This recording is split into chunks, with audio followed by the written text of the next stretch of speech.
Recently, the chief exorcist at the Vatican reported that the devil was in the Vatican. Morgan. Well, Reverend Gabriele Amorth made headlines around the world recently when he said the devil was present in the Vatican. You're talking about something very real, aren't you? Certo, realissima. Dico, se credete al Vangelo, credete all'esistenza del demonio. Absolutely, very real. As to the devil's presence in the Vatican, he says that's no surprise. He once had to perform an exorcism on another exorcist.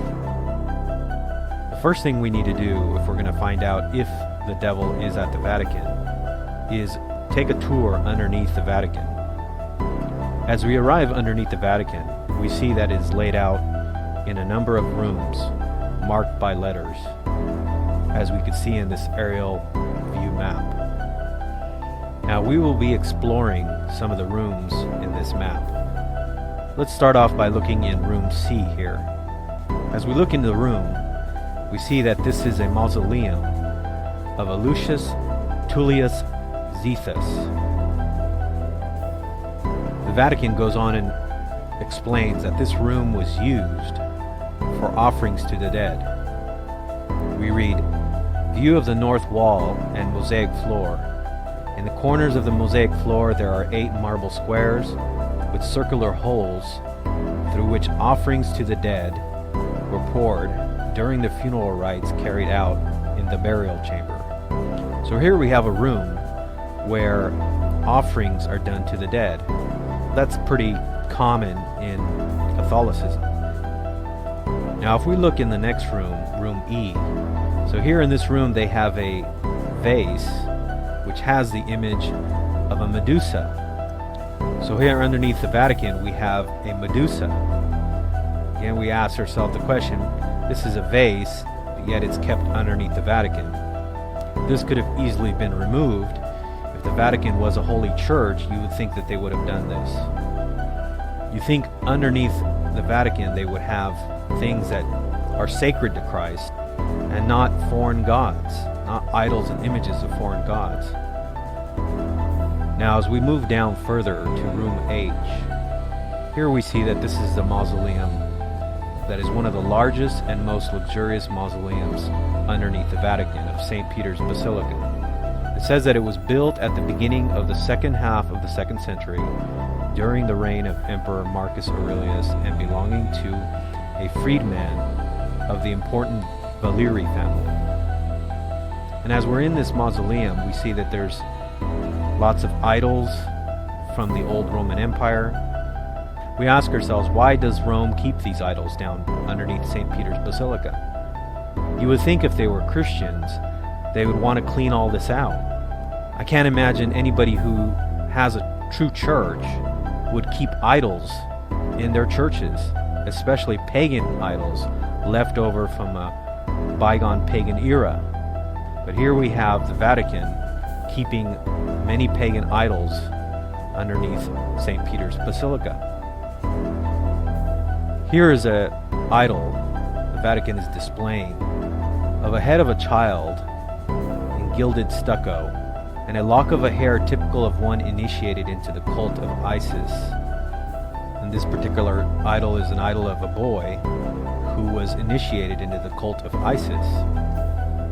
If we look in this room, we see that some of the stucco decorating the walls. Here we have a personification of Oceanus. You remember the New Testament book of Revelation says that a beast comes out of the ocean. And so we say, why is the Vatican having these foreign gods underneath its basilica? Why is it protecting them?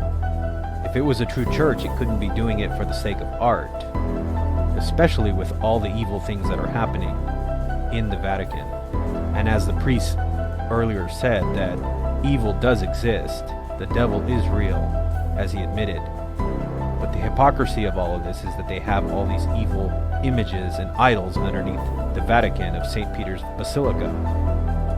We also see 2 figures of genuses with bat wings also portrayed on the walls. Again, this is supposed to be a holy church and a holy place.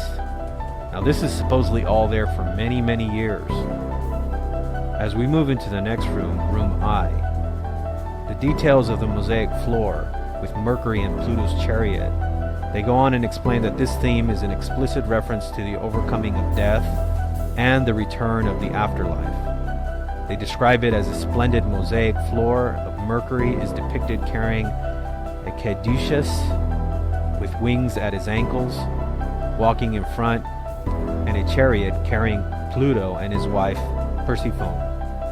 So here we have all these Roman gods underneath the Vatican, images of foreign gods.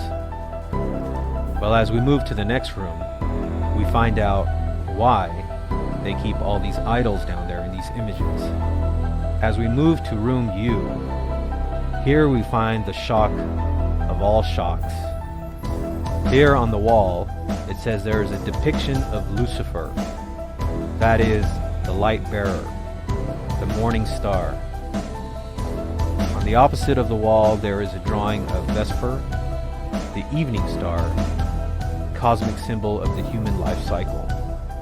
We find out that when we get to room U, here we have a clear depiction of Lucifer underneath the Vatican at St. Peter's Basilica.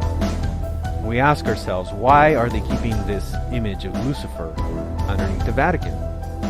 Again, you would think if you're a Christian church, you would not want to have any of these images. Now we know that they'll go on and say, oh, well, we're saving it because it's a UNESCO heritage site or something like that. This is always their excuse, saving it for the sake of art. But for the true Christian, this is not an excuse, because we know if you're giving glory and propaganda to false deities and false pagan gods, what are you doing?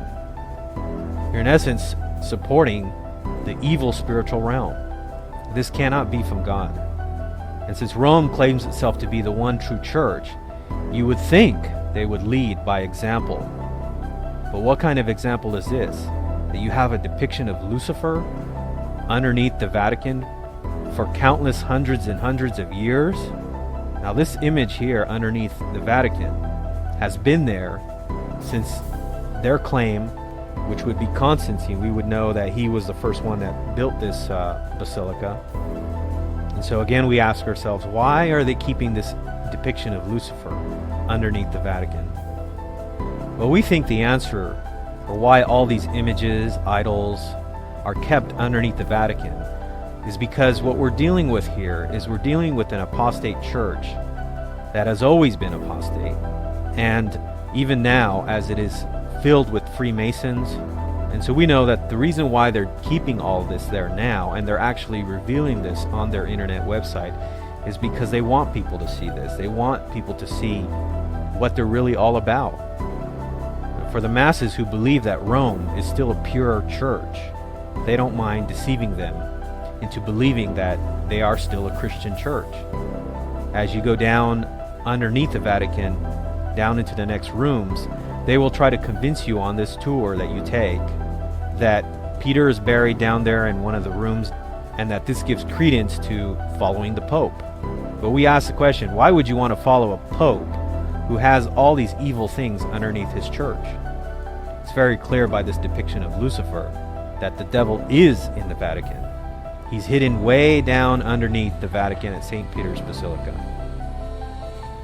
Now, if you are a Catholic and you are watching this video, we want to encourage you to come out of that church.